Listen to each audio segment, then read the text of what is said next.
Hi students, आप सबका स्वागत है AJIS एकेडमी पर। मैं हूं पवन धनगर और आज हम पढ़ने वाले हैं introduction of physics, branches of physics and fundamental force of nature. ठीक है, ये हमारा फिजिक्स का पोर्शन हम शुरू कर रहे हैं और हमारे सिलेबस के अकॉर्डिंग ही हम उसमें आगे काम करेंगे। ठीक है, अगर आपको वीडियो अच्छा लगता है तो प्लीज़ लाइक कीजिए और शेयर कीजिए। ठीक है, चलिए हम चलते हैं नेक्स्ट। सबसे पहले हम बात करते हैं इंट्रोडक्शन ऑफ फिजिक्स। चलिए, तो सबसे पहले हम बात करेंगे इंट्रोडक्शन ऑफ फिजिक्स पर। ठीक है, उसके बाद फिजिक्स में कौन कौन सी ब्रांचेस हैं, ठीक है, चाहे वो मॉडर्न फिजिक्स हो या क्लासिकल फिजिक्स हो, उन सब के बारे में हम बात करेंगे। और लास्ट में हम बात करेंगे इस चैप्टर के कि फंडामेंटल फोर्स जो है नेचर के वो क्या क्या होते हैं और वो किस तरह से काम करते हैं। ठीक है, तो फर्स्ट ऑफ ऑल इंट्रोडक्शन में अगर हम देखें तो सबसे पहले क्वेश्चन आता है कि आखिर फिजिक्स है क्या। ठीक है, फिजिक्स को हम हिंदी में क्या बोलते हैं, भौतिकी या भौतिक शास्त्र, भौतिकी या फिर भौतिक शास्त्र। ठीक है, अब फिजिक्स क्या होता है। देखिए, फिजिक्स का मतलब है, फिजिक्स साइंस की एक ब्रांच है। ठीक है, साइंस जो है हमारा, साइंस की 3 ब्रांच है हमारे पास। साइंस में हमें केमिस्ट्री भी मिलेगा, ठीक है, उसके बाद में हमें बायोलॉजी मिलेगा और नेक्स्ट जो अभी हम पढ़ने वाले हैं वो है हमारा फिजिक्स। तो फिजिक्स जो है हमारा, ये साइंस की एक ब्रांच है, विज्ञान की एक शाखा है, भौतिकी। ठीक है, अब साइंस की जो ओरिजिन है, जो उत्पत्ति है, वो एक ग्रीक वर्ड से होती है। हम जानते हैं कि जनरली ऑलमोस्ट जो हमारे सारे टर्म है उन सब की जो ओरिजिन है वो ग्रीक वर्ड से ही ली गई है। तो साइंस का जो ओरिजिन है वो साइंशिया, एक ग्रीक वर्ड होता है जिसका मीनिंग होता है टू नो। ठीक है, टू नो मतलब जानना। साइंस का ओरिजिन साइंशिया से हुआ है जो कि एक ग्रीक वर्ड है और इसका मीनिंग होता है टू नो मतलब जानना।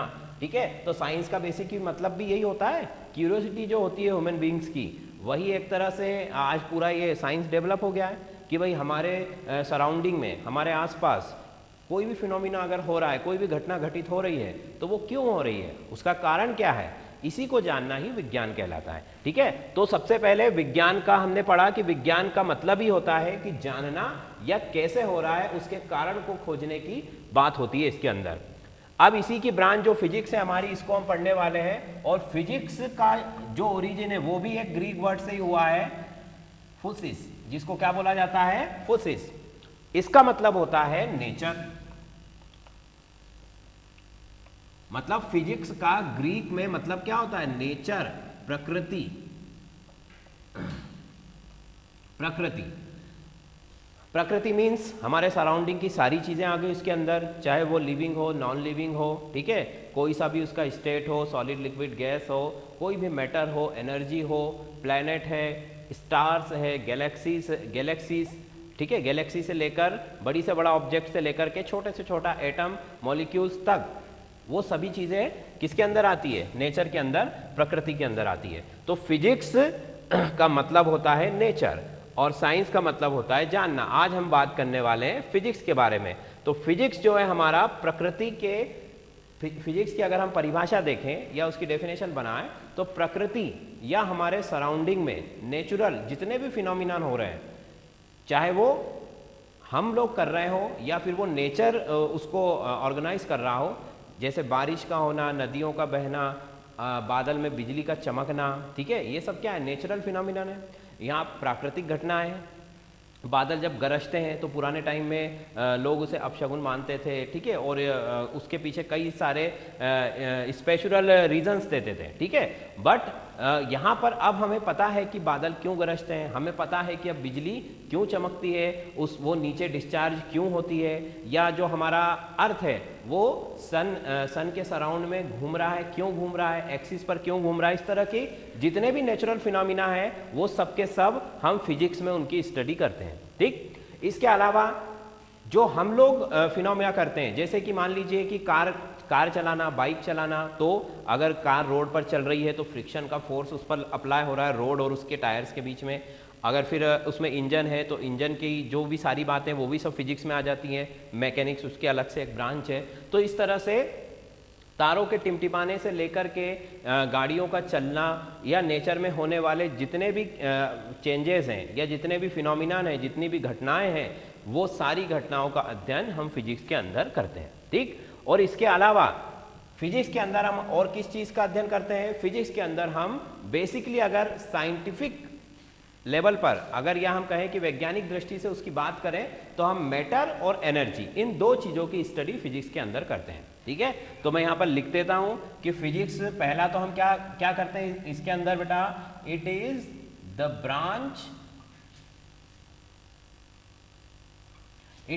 Branch of science in which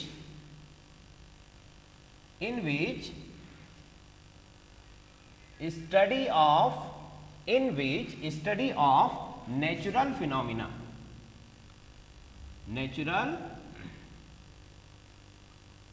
natural phenomena।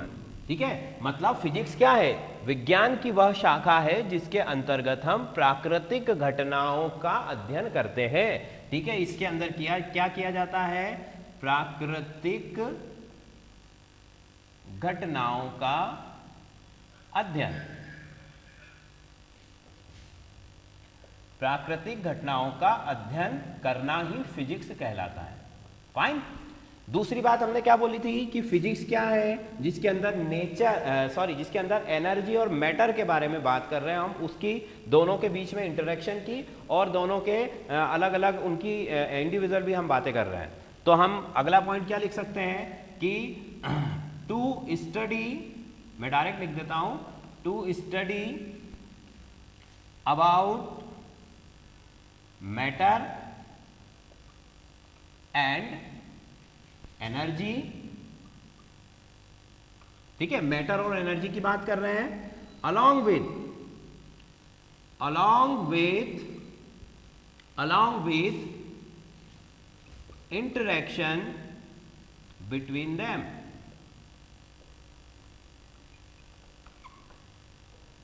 ठीक है, मतलब कि पदार्थ और ऊर्जा, इन दोनों की बात कर रहे हैं, और साथ ही में उन दोनों के बीच में जो भी इंटरेक्शन हो रहा है, उन दोनों के बीच में जो भी चीजें चाहे उनके बीच में कोई फोर्स लग रहा हो या वो इंटरचेंज हो रहे हो, उन सब की भी हम यहाँ पर स्टडी करते हैं। तो पदार्थ और ऊर्जा का अध्ययन करते हैं और उनके बीच में जो संबंध होता है उसका अध्ययन करते हैं। ठीक है, ये हो गई फिजिक्स की डेफिनेशन कि फिजिक्स जो है प्राकृतिक घटनाओं का अध्ययन करना कहलाता है। पदार्थ और ऊर्जा और उन दोनों के बीच का जो भी रिलेशन है उनका भी अध्ययन करना फिजिक्स कहलाता है। फाइन, तो ये तो हो गई फिजिक्स की डेफिनेशन की बात। अब हम आगे अगर बात करें तो चलते हैं हम, देखिए कुछ फिनोमिनन है हमारे जो नेचुरल फिनोमिनन होते हैं, जैसे कि मान लीजिए जिनके बारे में हमें पहले पता नहीं था। ठीक है, बट अब हमको उनके बारे में धीरे धीरे पता चलने लगा है, और इसी वजह से एक जो डर होता है, ठीक है, एक जो अंधविश्वास होता है, जैसे मान लीजिए ग्रहण लगना एक नेचुरल फिनोमिना है। ठीक है, बट उसको भी कई रीजंस के आपके कुछ धार्मिक कारण होते हैं, रिलीजियस व्यूज होते हैं, उनकी वजह से उसको अपशगुन माना जाता है कि ग्रहण में आप ये काम करें या ना करें। बट ये क्लियर है, अब साइंटिस्ट ने उसकी स्टडी की है और पता लगाया है कि ग्रहण जो है, जो भी होता है कि मून और सन और अर्थ के बीच में अगर मून आ जाए तो भी ग्रहण लगेगा, और अगर सन और मून के बीच में अर्थ आ जाए तब भी ग्रहण लगेगा। और ग्रहण जो है वो ऐसा नहीं कि हमारे अर्थ पर ही हो रहा है, जितने भी प्लैनेट्स हैं, जितने भी स्टार्स हैं, उनके सराउंड में जितने भी प्लैनेट हैं, सब जगह होता है। ये केवल उनकी परछाई का पड़ना होता है। तो ये चीज़ हमको किसने बताई है? फिजिक्स के थ्रू हमको इसका पता चला है। ठीक है, फिर अगर हम अब बात करते हैं कि फिजिक्स जो है वो डेवलप कैसे हुआ, या फिजिक्स को स्टेप बाय स्टेप हम शुरू से और अभी तक का जितना भी उसका हिस्ट्री है उसके बारे में हम पढ़ते हैं। ठीक है, तो सबसे पहले तो हम बात करें कि फादर ऑफ फिजिक्स कौन है। फादर ऑफ फिजिक्स, फिजिक्स को सबसे पहले बनाया किसने है? तो ये न्यूटन का नाम सबसे पहले आता है। फादर ऑफ फिजिक्स जो हमारे कौन है? Sir Isaac Newton. ठीक है, उनकी बारे में भी हमने कई सारी स्टोरीज वगैरह पढ़ी है, थोड़ा सा हम इनके बारे में भी डिस्कस कर लेते हैं। तो फिजिक्स के, भौतिकी के पितामह कौन है? तो मैं लिख देता हूं भौतिक शास्त्र या भौतिकी के पितामह जो है वो सर आइजैक न्यूटन है। ठीक है, क्यों?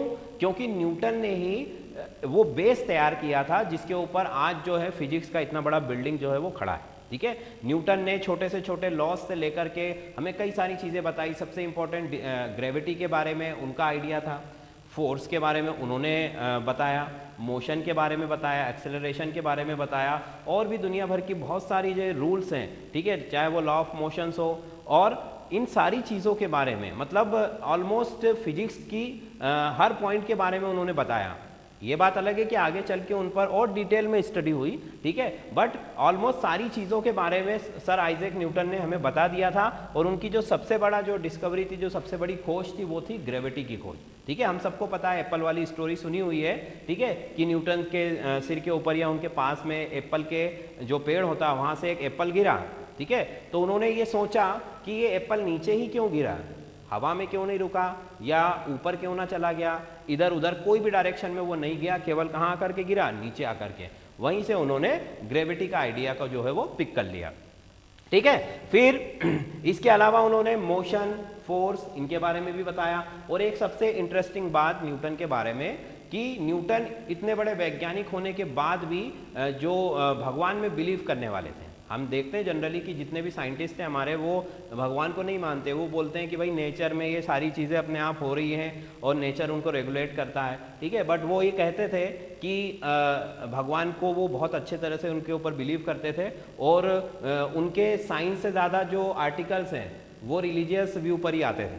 और उन्होंने उनका एक फेमस स्टेटमेंट है कि हमने ये तो बता दिया कि भाई जो अर्थ है वो सन के अराउंड में घूम रही है, या प्लेनेट जो है वो सन के अराउंड में घूम रहे हैं, मून अर्थ के अराउंड घूम रहा है। ठीक है, ये सारी चीज़ें हमने ग्रेविटी से एक्सप्लेन कर दी, बट उन्होंने कहा कि इनको वहाँ पर सेट किसने किया है। ठीक है, दैट मीन्स कि वो ईश्वर के ऊपर बिलीव करने वाले व्यक्ति थे। ये उनके बारे में एक बहुत ही इंटरेस्टिंग बात है, क्योंकि ज़्यादातर साइंटिस्ट ऐसा नहीं करते हैं। तो भौतिकी के पितामह सर आइजैक न्यूटन थे।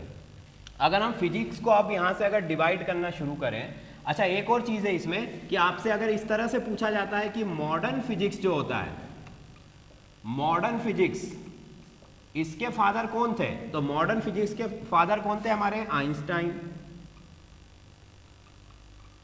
ठीक है, मॉडर्न फिजिक्स, और ये जो न्यूटन का जो फिजिक्स है, जो फादर हमने अभी कहा, ये क्लासिकल फिजिक्स है। अच्छा चलो मैं अभी इसके बाद पूरा ड्रॉ कर दूंगा। ठीक है, तो मॉडर्न फिजिक्स जो है हमारा आइंस्टाइन ने जो है उसके पितामह कहलाते हैं, उसके फादर ऑफ मॉडर्न फिजिक्स, या उसको क्वांटम फिजिक्स भी बोलते हैं। देखिए बेसिकली न्यूटन ने क्या किया था कि न्यूटन ने ऐसे ऑब्जेक्ट्स के ऊपर स्टडी की थी जिनको हम देख सकते हैं या छू सकते हैं। जैसे कोई पत्थर ले लिया, उसके मोशन वगैरह के बारे में बताया, कोई बॉल ले लिया, या फिर कोई व्हीकल ले लिया, या कोई और दूसरा ऑब्जेक्ट, ऐसे सारे ऑब्जेक्ट्स जो कि विजिबल थे, जिनको हम देख सुन सकते थे, महसूस कर सकते थे। ठीक है, बट जब आइंस्टाइन का समय आया, ठीक है, 18th सेंचुरी में, तो उन्होंने फिर ऐसे पार्टिकल्स, मतलब जिनको कि अब हम कहें कि माइक्रोस्कोपिक लेवल पर बहुत छोटे छोटे पार्टिकल्स, एटम मॉलिक्यूल्स, उनके ऊपर स्टडी की और उनके ऊपर फिजिक्स के जो रूल्स थे वो अप्लाई करना शुरू किए। ठीक है, तो ये बेसिक डिफरेंस है दोनों में, क्योंकि न्यूटन के टाइम पर क्या था कि ऐसे आपके चीज़ें भी नहीं थी, इक्विपमेंट नहीं थे, कि भाई माइक्रोस्कोप नहीं था, तो फिर माइक्रो पार्टिकल्स की हम स्टडी कैसे करेंगे, इसलिए उसको हम मैक्रो फिजिक्स भी बोलते हैं। ठीक है, तो मैं यहाँ पर एक बार ड्रॉ कर देता हूँ आपके लिए कि फिजिक्स जो है हमारा, फिजिक्स को हम दो पार्ट्स में पहले डिवाइड करेंगे। तो दो पार्ट्स में अगर हम डिवाइड करेंगे तो देखो जरा, पहला पार्ट हमारा कौन सा है, क्लासिकल फिजिक्स, क्लासिकल फिजिक्स। ठीक है, जिसको हम पुरातन भी बोलते हैं। क्लासिकल के बाद यहां पर हम लिखेंगे मॉडर्न फिजिक्स, मॉडर्न फिजिक्स, जो कि आइंस्टाइन इसके फादर है। ये बिफोर, नीचे लिख देता हूं मैं, बिफोर 19, मतलब 1900 से पहले पहले जितनी भी डिस्कवरी हुई है उसको हम क्लासिकल फिजिक्स बोलेंगे। और पिछले 100 साल में, मतलब 1901 से लेकर के अभी तक जितनी भी डिस्कवरी, उसको हम क्या बोलेंगे, मॉडर्न फिजिक्स। तो यहां हम लिख देते हैं आफ्टर 19 टिल नाउ, अभी तक। ठीक है, तो ये हो गया। तो पहली चीज तो फिजिक्स को दो ब्रांच में हमने डिवाइड कर दिया, क्लासिकल फिजिक्स और मॉडर्न फिजिक्स। क्लासिकल फिजिक्स के फादर न्यूटन है और मॉडर्न फिजिक्स के फादर जो है वो आइंस्टाइन है। और अगर आपसे ऐसा सेपरेट करके नहीं पूछा जाए, केवल इतना पूछा जाए कि फादर ऑफ फिजिक्स, तो न्यूटन। ठीक है, फिर आगे चलो, तो क्लासिकल फिजिक्स जो है हमारा, इसमें कौन कौन सी ब्रांचेस हैं उनको हम देखते हैं, और फिर मॉडर्न फिजिक्स में कौन कौन सी ब्रांचेस आएंगी वो हम देखेंगे। तो देखिए क्लासिकल फिजिक्स में हम सबसे पहले पढ़ेंगे मैकेनिक्स।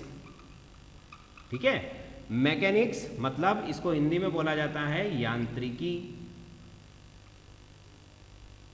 अभी एक एक करके हम इन सब के बारे में पढ़ने वाले हैं, अभी तो केवल हम नाम लिख रहे हैं। तो मैकेनिक्स मतलब होता है यांत्रिकी। फिर मैकेनिक्स का भी फर्दर क्लासिफिकेशन होता है, मैकेनिक्स का भी फर्दर क्लासिफिकेशन होगा, तो ये 3 सब ब्रांचेस में डिवाइड होगा। ठीक है, पहली है स्टैटिक, दूसरी है काइनेमेटिक और तीसरी है डायनेमिक। ठीक है, ये 3 ब्रांचेस इसकी हो गई। इसके अलावा फिर हम थर्मोडायनामिक्स भी पढ़ते हैं, थर्मोडायनामिक के बाद हम इलेक्ट्रोमैग्नेटिज्म पढ़ते हैं, ये भी फिजिक्स का ही एक ब्रांच है। और उसके बाद में हम ऑप्टिकल या ऑप्टिक फिजिक्स भी पढ़ते हैं। ये बहुत सारी ब्रांचेस है, इसके अलावा भी कई सारी ब्रांचेस होती है, बट मेन ब्रांचेस यही होती है। तो क्लासिकल फिजिक्स में मैकेनिक्स पढ़ेंगे, थर्मोडायनामिक्स मतलब ऊष्मागतिकी, फिर इलेक्ट्रोमैग्नेटिक मतलब विद्युत चुंबक और उनसे होने वाले जितने भी रिलेशन वगैरह, ऑप्टिक मतलब इसमें हम प्रकाश के बारे में बात करेंगे। ठीक है, इस तरह से ये क्लासिकल फिजिक्स का हम देखिए क्लासिकल फिजिक्स में वो सारी चीजें हैं जो कि मॉडर्न फिजिक्स में भी ये सारी ब्रांचेस हैं। बट मॉडर्न फिजिक्स ने क्या किया है, जो उनका कंसंट्रेशन था वो किस पर था, वो छोटे छोटे मॉलिक्यूल्स पर, एटॉमिक और सब एटॉमिक मॉलिक्यूल्स पर। ठीक है, क्योंकि बड़े बड़े ऑब्जेक्ट्स की तो सभी ने स्टडी कर रखी थी पहले से। तो अब उन्होंने क्या किया, माइक्रोस्कोप अच्छे डेवलप हो गए, तो उन्होंने सब एटॉमिक पार्टिकल या फिर एटम और मॉलिक्यूल्स के बारे में बात करना शुरू किया। तो यहाँ पर एटॉमिक फिजिक्स जो होती है और न्यूक्लियर फिजिक्स, ये 2 फिजिक्स यहाँ इस मॉडर्न फिजिक्स के अंदर आती है। एटॉमिक फिजिक्स और न्यूक्लियर फिजिक्स मतलब परमाणु के बारे में और परमाणु के नाभिक के बारे में जितनी भी हमें जानकारी या जितनी भी उनका अध्ययन किया है वो इसके अंदर हम करते हैं। ठीक है, एटॉमिक और न्यूक्लियर के अंदर। फिर इसके बाद में आगे चले। ठीक है, तो अब हम बात करते हैं कि एक एक करके इन चीज़ों के अंदर आने की बात करते हैं, इन चीज़ों को डिटेल में हम पढ़ते हैं। तो क्लासिकल फिजिक्स का मतलब हमको समझ में आ गया कि जो कब था, बिफोर 19, क्लियर। और उसमें सबसे पहली हमारी जो ब्रांच है वो कौन सी ब्रांच है, मैकेनिक्स। तो देखो मैकेनिक्स में हम क्या पढ़ने वाले हैं, मैकेनिक्स में आप देखिए तो पहली ब्रांच जो है, मैकेनिक्स का मतलब होता है मोशन। इसमें हम बेसिकली किसकी स्टडी करते हैं, मोशन की स्टडी करते हैं। और मोशन का मतलब भाई कोई भी मशीन भी चल रही है, मैकेनिक्स मतलब ज़्यादातर सब मशीनों की बातें होती है इसके अंदर, इंजन्स हो गए, ठीक है, बड़े बड़े जो भी आपके मशीन्स होती हैं, ठीक है, चाहे वो कैमरे से लेकर के और आपका छोटी से छोटी साइकिल हो या मोटरसाइकिल हो, कार हो, ट्रक हो, ठीक है, शिप हो, एरोप्लेन हो, रॉकेट हो, सैटेलाइट्स हो, या फिर आर्मी का कोई वेपन हो, ये सब क्या है, मशीन्स है। तो इन मशीनों के बारे में ही हम बात करते हैं। और सारी मशीन में मोशन होता ही है, मोशन के बिना कोई मशीन नहीं हो सकती। ठीक है, अब मोशन का मतलब ये नहीं है कि भाई एक जगह से दूसरी जगह पर ही जाएगी, उसके अंदर गियर्स वगैरह अलग अलग तरह के मोशंस होते हैं, उसके पार्ट्स मूवेबल होते हैं, तो वो सारी चीज़ें हम इसमें पढ़ते हैं। तो बेसिकली मैकेनिक्स के अंदर हम क्या पढ़ते हैं, मोशन की स्टडी करते हैं। ठीक है, अब मैकेनिक्स का फर्स्ट ब्रांच जो है वो स्टैटिक है। अब स्टैटिक तो नाम से ही क्लियर है कि स्टैटिक में हम क्या पढ़ने वाले हैं, स्टैटिक में क्या पढ़ा जाता होगा। तो static is the branch of mechanics in which study of object at rest. भाई विश्राम की अवस्था में अगर आप किसी ऑब्जेक्ट की, किसी वस्तु की अध्ययन करते हैं तो वो क्या कहलाता है, वो स्टैटिक कहलाता है। ठीक है, तो इसकी डेफिनेशन में लिख देता हूं, it is branch of mechanics in which study of object in rest, ठीक है, विश्राम की अवस्था में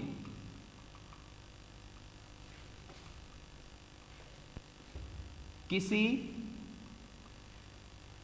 ऑब्जेक्ट या वस्तु का अध्ययन करना, वस्तु का अध्ययन, ये कहलाता है स्टैटिक्स, ठीक है। स्टैटिक का मतलब विश्राम में, रेस्ट में जो चीजें हैं और उन पर अगर आप स्टडी कर रहे हो तो वो कहलाएगा स्टैटिक के, मतलब मैकेनिक्स की जो ब्रांच है स्टैटिक, उसके अंदर इन सारी चीजों को हमने रख दिया। देखो क्लासिफिकेशन यहाँ पर क्यों किया जा रहा है बार बार, कि भाई पहले साइंस का क्लासिफिकेशन किया, फिर फिजिक्स आया, फिर फिजिक्स का क्लासिफिकेशन किया, फिर उसकी ब्रांच में फिर से सब ब्रांच डाल दी। तो ये सब चीज़ें क्यों होती है? देखो ब्रांचेस बनाने का क्या सेंस है? ब्रांचेस बनाने का सेंस है कि यहाँ पर पर्टिकुलर उसी चीज़ की हम बात करें, अदरवाइज और दूसरी जगहों में हम टाइम वेस्ट ना करें, ठीक है। जैसे हम घर में भी कोई चीज़ें जमा के रखते हैं अच्छे से, ठीक है, क्लासीफाई करके रखते हैं कि भाई अगर बुक्स रखनी है तो इस शेल्फ में रखेंगे, कपड़े रखने हैं तो उस अलमारी में रखेंगे, तो जब हमें उसकी ज़रूरत होती है तो वो तुरंत हमें वहाँ पर मिल जाती है। तो वैसे ही यहाँ पर भी है कि अगर आपको यहाँ पर क्लासीफाई कर दिया गया है, ठीक है, कि अगर आपको रेस्ट में वो ऑब्जेक्ट है उसकी स्टडी करना, उससे रिलेटेड कोई भी जानकारी आपको चाहिए तो आप कहाँ पर जाओगे? स्टैटिक, मतलब स्टैटिक की बुक्स लेनी है और उसमें आपको सारी चीज़ें मिल जाएंगी।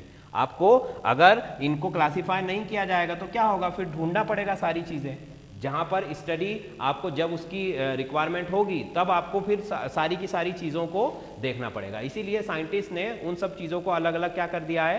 क्लासीफाई कर दिया है। फिर हम देखते हैं ना कोई भी बुक के अंदर प्रॉपर आपका वहाँ पर चैप्टर्स लिखे होते हैं फर्स्ट पेज के ऊपर कि इस पेज पर ये वाला चैप्टर है और इस चैप्टर के अंदर ये चीज़ें हैं। तो वही क्लासिफिकेशन होता है हमारी सहूलियत के लिए, हमारा काम आसान बनाने के लिए। तो ब्रांचेस सारी फिजिक्स की हैं, ठीक है, बट उनको क्लासीफाई क्यों किया गया है? क्योंकि यहाँ पर हमारा काम जो है वो क्या हो जाएगा? आसान हो जाएगा। फाइन, चलो। तो मैकेनिक्स जो है इसकी फर्स्ट ब्रांच हमने देख ली कि स्टैटिक है, और स्टैटिक में हम किन चीज़ों का अध्ययन करते हैं कि वस्तु अगर विश्राम की अवस्था में है उसका अध्ययन किया जाता है। दूसरा आता है हमारा काइनेमेटिक, ठीक है। काइनेमेटिक जो है हमारा काइनेमेटिक ब्रांच ऑफ फिजिक्स, इसमें हम किन चीज़ों का अध्ययन करेंगे? देखिए इसके अंदर हम ऐसे ऑब्जेक्ट्स के ऊपर स्टडी करते हैं या ऐसे मोशन ऑफ ऑब्जेक्ट पर स्टडी करते हैं कि जिनका कारण हमें पता नहीं है। जैसे कोई ऑब्जेक्ट मूव कर रहा है, ठीक है, और हमने उसको देखा मूव करते हुए, बस हमने ये नहीं देखा कि वो मूव कैसे हुआ है, किसी ने उसे धक्का दिया है, किसी ने फेंका है, किसी मशीन के द्वारा वो थ्रो किया गया है, वो सब चीज़ें हमें नहीं पता। मतलब कॉजेस ऑफ मोशन यहाँ पर कंसिडर नहीं किया जाता है, ठीक है। केवल क्या कंसिडर्ड है? केवल मोशन। तो हम यहाँ पर क्या करेंगे? सिर्फ मोशन की स्टडी करेंगे। तो हम लिख सकते हैं यहाँ पर कि टू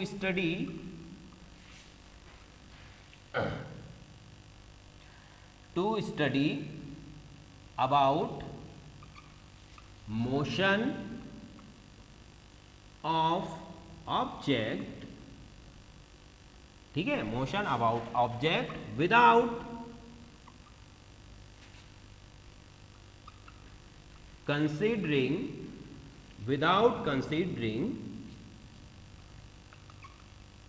causes of motion, ठीक है। मतलब मोशन के जो कॉजेस हैं, जो कारण हैं, जिस वजह से गति हो रही है, उनके बारे में अध्ययन नहीं किया जाता है। केवल किसके बारे में अध्ययन किया जा रहा है? मोशन के बारे में। क्योंकि देखिए साइंस तो क्यूरियोसिटी की चीज़ है। अब अगर आप कारण के पीछे कारण निकालते जाओगे तो जो चीज़ हमको पढ़ना है वो पढ़ ही नहीं पाएंगे। भाई हमें पढ़ना है कि ये जो ऑब्जेक्ट मोशन में है, मान लीजिए कोई कार 25 किलोमीटर पर आवर से ट्रेवल कर रही है, तो वो जो ट्रेवल कर रही है, जो मोशन हो रहा है, केवल उस पर आप बात करिए। हम ये बात नहीं कर रहे हैं कि कार डीजल से चल रही है, पेट्रोल से चल रही है, या उसको पीछे से कोई धक्का दे रहा है। ये सब बातें भी होती हैं फिजिक्स में, बट ये इस ब्रांच का हिस्सा नहीं है। हमें केवल यहाँ किसकी बात करनी है? केवल मोशन की बात करनी है। फाइन, कॉजेस ऑफ मोशन की बात नहीं करनी है, ठीक है। तो मतलब यहाँ पर केवल किसकी बात होगी? मोशन की। कॉजेस ऑफ मोशन की बात नहीं होगी। यहाँ पर कारणों की बात हम नहीं करेंगे। फाइन, चलो ये दूसरी चीज हो गई। अब तीसरी हमारी जो ब्रांच है उसको हम यहां लिख लेते हैं, डायनेमिक। ठीक है, अब डायनेमिक के अंदर हम क्या करने वाले हैं, डायनेमिक के अंदर हम दोनों चीजों को पढ़ेंगे, हम मोशन भी पढ़ेंगे और कॉजेस ऑफ मोशन भी पढ़ेंगे। मतलब गति को भी पढ़ना है आपको, और गति किस कारण से हो रही है उस कारण की भी स्टडी इस ब्रांच के अंदर की जाती है। ठीक है, तो यहां पर लिख सकते हैं हम कि टू स्टडी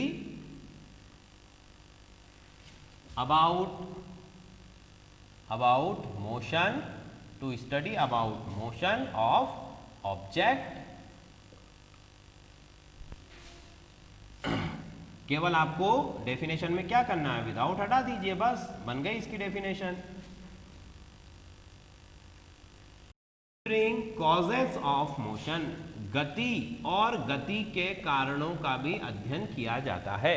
ठीक है, सिंपल सी बात। तो फिजिक्स की जो मैकेनिक्स ब्रांच है उसके अंदर तीन चीजें हमने पढ़ी, डायनेमिक, स्टैटिक और काइनेमेटिक। स्टैटिक में रेस्ट की बात करेंगे, रेस्ट में ऑब्जेक्ट है। काइनेमेटिक में केवल ऑब्जेक्ट मूव हो रहा है उसकी बात करेंगे, और डायनेमिक में मूव जो ऑब्जेक्ट हो रहा है, मोशन और कॉजेस, दोनों की बात करेंगे। ठीक है, तो नेक्स्ट हमारी जो ब्रांच है थर्मोडायनामिक्स। अब थर्मोडायनामिक्स क्या होती है, देखिए थर्मो मीन्स क्या है, हीट, और डायनामिक मीन्स क्या है, एक तरह का मोशन। ठीक है, तो यहाँ पर हम क्या करते हैं कि ऊष्मा जो हीट है हमारी, उस हीट के प्रभाव, जो वो बहती है हीट या उसका जो ट्रांसफ़र होता है एक बॉडी से दूसरी बॉडी में, ठीक है, मतलब एक ऑब्जेक्ट से दूसरे ऑब्जेक्ट में जो भी हीट का ट्रांसफ़र होता है और उससे रिलेटेड सारी चीज़ें, उनकी स्टडी करते हैं। भाई जैसे मान लीजिए कि हीट, कोई आपने जैसे चाय का गर्म मग रखा, वो धीरे धीरे ठंडा हो जाता है, मतलब उसमें से हीट क्या हो रही है, ट्रांसफ़र हो रही है। कहाँ पर, सराउंडिंग में, एटमॉस्फेयर में जा रही है। तो वहाँ पर भी हम किसका यूज़ करते हैं, ये सारी चीज़ों की स्टडी करने के लिए हम थर्मोडायनामिक्स जो हमारी ब्रांच है उसके अंदर हम इसका यूज़ करते हैं। अब देखिए वो जो हीट, जैसे मान लीजिए कॉफ़ी का मग है या चाय का मग है या गर्म पानी है, तो वो धीरे धीरे ऑटोमेटिक ठंडा हो जाता है, एटमॉस्फेयर में हम उसको रख देते हैं तो सराउंडिंग में उसकी एनर्जी चली जाती है। तो वो जो हीट थी वो अलग अलग फॉर्म्स में वो एटमॉस्फेयर में जा रही है। फाइन, तो हम ये भी कह सकते हैं कि भाई जो हीट है, हीट की भी स्टडी करना है, और साथ ही में जो हीट और जो दूसरे एनर्जी के फॉर्म्स है उनके बीच में जो रिलेशन है उसकी भी स्टडी करना है। ठीक है, जैसे मान लीजिए कि इंजन, कोई भी गाड़ी का इंजन है, मान लीजिए कि वो 1 हार्स पावर का है या 2 हार्स पावर का है। ठीक है, तो अगर वो इंजन जब चलता है तो इंजन चलने के साथ गाड़ी को पावर मिलती है, गाड़ी आगे बढ़ेगी। ठीक है, पर क्या इंजन की 100% पावर गाड़ी को मिल पाती है, नहीं मिल पाती है। क्यों, क्योंकि वो अदर फॉर्म्स ऑफ एनर्जी में भी रिड्यूस हो जाती है। जैसे इंजन आवाज़ करता है तो साउंड के थ्रू इंजन की कुछ एनर्जी जो है वो वेस्ट हो जाती है। इंजन गर्म होता है, मतलब हीट के थ्रू उसकी कुछ एनर्जी जो है वो वेस्ट हो जाती है। तो एनर्जी जो है व्हील को जो मिलती है वो 100% नहीं होती है। इसके बाद एग्जॉस्ट में कुछ चीज़ें चली जाती है। तो वैसे ही कि हीट और हीट जिन फॉर्म्स में जो एनर्जी इंटरचेंज होती है, उन फॉर्म्स के बीच में रिलेशन की स्टडी जो है हम थर्मोडायनामिक्स में करते हैं। तो ऊष्मा, ठीक है, हीट का मतलब ऊष्मा, और ऊर्जा के विभिन्न रूपों के बीच के संबंध का अध्ययन ऊष्मा गतिकी में किया जाता है। तो हम इसकी डेफिनेशन लिख सकते हैं कि it is the branch of physics, branch of physics, वैसे ये फिजिकल केमिस्ट्री में भी आती है। तो branch of physics that deals with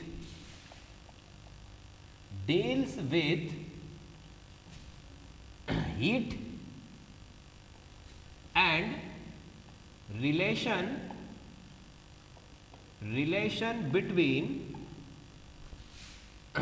other form of energy, मतलब कि ऊर्जा, ठीक है, ऊर्जा तथा जो एनर्जी है उसके दूसरे जो फॉर्म्स है, जो दूसरे जो रूप है, उनके बीच में जो रिलेशन होता है वो कैसे इंटरचेंज होते हैं, इंटरचेंज होने से क्या क्या टर्म्स बनते हैं या क्या क्या चीज़ों की हमको स्टडी करना पड़ती है, वो सारी बातों की स्टडी हम थर्मोडायनामिक्स में करते हैं। ठीक है, फिर इसके अंदर भी हम जैसे एंथैल्पी भी निकालेंगे, एंट्रोपी के बारे में बात करेंगे, सराउंडिंग की बात करेंगे, सिस्टम की बात करेंगे, आइसोलेटेड सिस्टम की बात करेंगे, ठीक है। फिर आइसोलेटेड के बाद कई तरह की ऐसी चीज़ों की भी बात करेंगे कि भाई कोई ऑब्जेक्ट अगर एटमॉस्फेयर में रखता है तो उसका हीट चेंज का जो रेट है वो क्या होता है, ठीक है। जनरली ये इन सारी चीज़ों की स्टडी, हीट से रिलेटेड जितने भी टर्म्स हैं या जितनी भी बातें हैं उन सब की स्टडी हम थर्मोडायनामिक्स में करते हैं, ठीक है। तो ये हो गया हमारा थर्मोडायनामिक्स मतलब ऊष्मा गतिकी। ऊष्मा गतिकी के बाद हमारा आता है तीसरी जो ब्रांच थी हमारी, वो थी इलेक्ट्रोमैग्नेटिज्म, इलेक्ट्रोमैग्नेटिक मतलब विद्युत चुंबकीय या विद्युत चुंबक प्रभाव। फाइन, चलो। तो अब ये क्या होता है, देखो एक इलेक्ट्रोमैग्नेटिक फोर्स भी होता है और उसी के बारे में हम इस ब्रांच के अंदर पढ़ते हैं। देखिए इलेक्ट्रो का मतलब इलेक्ट्रिसिटी, ठीक है, और मैग्नेट का मतलब जो भी चुंबक है उससे रिलेटेड हम फोर्स की बात कर रहे हैं। तो यहाँ पर हम इन दोनों की कंबाइनली स्टडी करते हैं, मतलब कि विद्युत का चुंबक पर क्या प्रभाव पड़ता है और चुंबकीय क्षेत्र में अगर विद्युत धारा को हम फ्लो करते हैं या प्रवाहित करते हैं तो उसमें क्या परिवर्तन होता है, उसका क्या प्रभाव होता है। देखिए कोई भी चार्ज है, कोई भी ऑब्जेक्ट है, मान लीजिए कि मैंने Q1, ठीक है, और Q2 ये दो चार्ज लिए, ये दो चार्ज है, ठीक है। अब इनके बीच में अगर जो फोर्स लग रहा है, ठीक है, और उसको हम बोलते हैं इलेक्ट्रोमैग्नेटिक फोर्स, ये तो ठीक है। अब मान लीजिए अगर ये चार्ज स्टेबल है, मतलब कहीं जा नहीं रहा है, मूव नहीं कर रहा है, रुका हुआ है, तो वो क्या प्रोड्यूस करेगा, इलेक्ट्रिसिटी प्रोड्यूस करेगा, ठीक है। अगर वही चार्ज मूव करने लगता है देन वो इलेक्ट्रिसिटी भी प्रोड्यूस करता है और मैग्नेटिक फील्ड भी प्रोड्यूस करता है, दोनों चीजें प्रोड्यूस करता है, ठीक है। तो इसीलिए इलेक्ट्रोमैग्नेटिक जो है उसके अंदर हम विद्युत की भी बात करते हैं और चुंबक की भी बात करते हैं, और इन दोनों के बीच में जो रिलेशन है, दोनों कैसे एक दूसरे को प्रभावित करते हैं या दोनों एक दूसरे को कैसे इफेक्ट करते हैं उसके बारे में बात करते हैं, ठीक है। और इसका माइकल फेराडे हो या मैक्सवेल हो, इन साइंटिस्ट ने इस ब्रांच को सबसे ज़्यादा डेवलप किया है, ठीक है। माइकल फेराडे ने तो सबसे पहले मैग्नेट और आपका जो कॉइल, कॉपर कॉइल होती है उसके थ्रू इलेक्ट्रिसिटी प्रोड्यूस की थी, ठीक है। मैग्नेटिक फील्ड के अंदर अगर कॉपर कॉइल को हम रोटेट करते हैं तो इलेक्ट्रिसिटी प्रोड्यूस होती है, ये बात हमें माइकल फेराडे ने बताई। फिर मैक्सवेल आए, उन्होंने भी कई तरह की इनके बारे में आगे इस ब्रांच को डेवलप किया, इलेक्ट्रिक और मैग्नेटिक, इन दोनों चीज़ों के बारे में बहुत सारी बातें करी जो कि कुछ तो हमारे सिलेबस में भी नहीं है। तो मोटा मोटा हम ये मान लेते हैं कि इलेक्ट्रोमैग्नेटिक, ठीक है, मतलब कि विद्युत और चुंबक, इन दो चीज़ों के बारे में हमको इसके अंदर बात करनी है, ठीक है। यहाँ पर चार्ज है और इससे रिलेटेड एक फोर्स भी होता है जो कि फंडामेंटल फोर्स में हम पढ़ेंगे उसको, ठीक है। तो अभी उसकी बात हम नहीं करते हैं। तो इलेक्ट्रोमैग्नेटिक मतलब विद्युत और चुंबक के बारे में हमको इसके अंदर बात करनी है। फिर लास्ट जो हमारी ब्रांच है वो होती है ऑप्टिक। फिजिक्स की जो मेजर ब्रांचेस है उसमें से जो हमने पढ़ी है वो है, आप नेक्स्ट वाली कौन सी है, ऑप्टिक। ऑप्टिक को फिर से हम फर्दर क्लासिफाई कर सकते हैं, ठीक है। ये होता है रे ऑप्टिक, रे ऑप्टिक, दूसरा होता है वेव ऑप्टिक, ठीक है, और थर्ड होता है क्वांटम ऑप्टिक या मॉडर्न ऑप्टिक भी बोलते हैं इसे, ठीक है। ऑप्टिक का मतलब है प्रकाश, तो ये तो नाम से ही क्लियर है कि इस ब्रांच के अंदर हम किसके बारे में बात करेंगे। इस ब्रांच में हम प्रकाश मतलब ऑप्टिक से रिलेटेड, लाइट से रिलेटेड सारी बातें करने वाले हैं, ठीक है। लाइट किस चीज़ों से मिलकर बना होता है, उसका नेचर कैसा होता है। देखिए पहले लाइट को पार्टिकल बताया था न्यूटन ने, सबसे पहले न्यूटन ने लाइट को बताया था कि इसका पार्टिकल नेचर होता है, मतलब लाइट के भी पार्टिकल्स होते हैं। जैसे कि हम बोलते हैं ना कि कोई भी मैटर है उसके पार्टिकल है, वैसे भी लाइट के भी पार्टिकल्स हैं। उन पार्टिकल्स को नाम उन्होंने नहीं दिया था, बट उन्होंने बता दिया था कि लाइट जो है वो पार्टिकल से मिलकर बना है, छोटे छोटे पार्टिकल्स होते हैं। आज हमें पता है कि उनको फोटोन बोला जाता है, कि जो एनर्जी के बंडल्स लाइक होते हैं, तो वो फोटॉन्स से मिलकर के हमारा जो लाइट है वो बना हुआ होता है, पार्टिकल नेचर होता है, ठीक है।